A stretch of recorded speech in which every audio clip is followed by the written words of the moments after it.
Бүгін Алибабамен бірге шорпа пісіреміз. Сіздер подписаться етіп, қоңыраушаны басуды ұмытпаңыздар. Ал кеттік, біз бастаймыз. 3 килограмм сиырдың қабырғаларын аламыз. Раковинада дұрыстап тұрып жуып аламыз. И қабырғаны көбік қылып бөлшектеп тураймыз. Осылай көбіктап дұрыстап кесеміз. Қазанның астына от жағамыз. Сұйық майымыздан құямыз. Бір помидорды көбік қылдырып турап аламыз.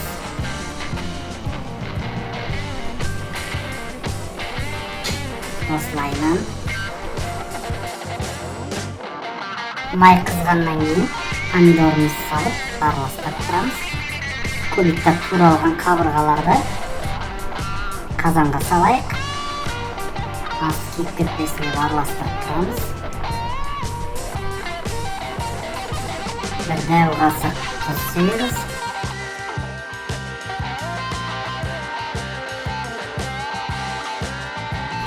Қазан толғанша су құяйық. Суымызды 2 сағат қайнатамыз.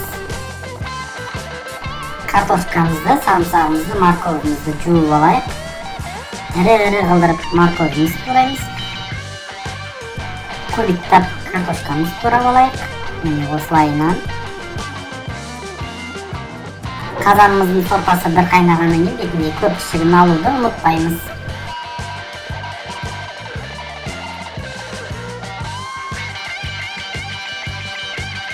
Сорпаның дәмі келу үшін болгарский перец салайық.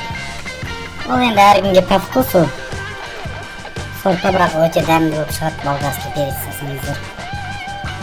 2 сағат бойы етімізді қайнатамыз. 2 сағаттан кейін морковымызды саламыз. 15 минуттан кейін сарымсағымызды целиком осылай домалақ күйінде лақтыра саламыз. Ары қарай тағы 20 минут бойы тамағымыз піседі. Болгарский перецімізді саламыз. Сосын картошкамызды саламыз. Болгарский перец пен картошканы бірге сала беріңіздер, себебі картошка тез пісіп кетеді. 20 минуттан кейін асымыз дайын. Тамақ өте керемет, иісі деген бұрқырап тұр. Өкінбейсіздер, жасап көріңіздер. Алибабамен бірге шорпа пісірдік.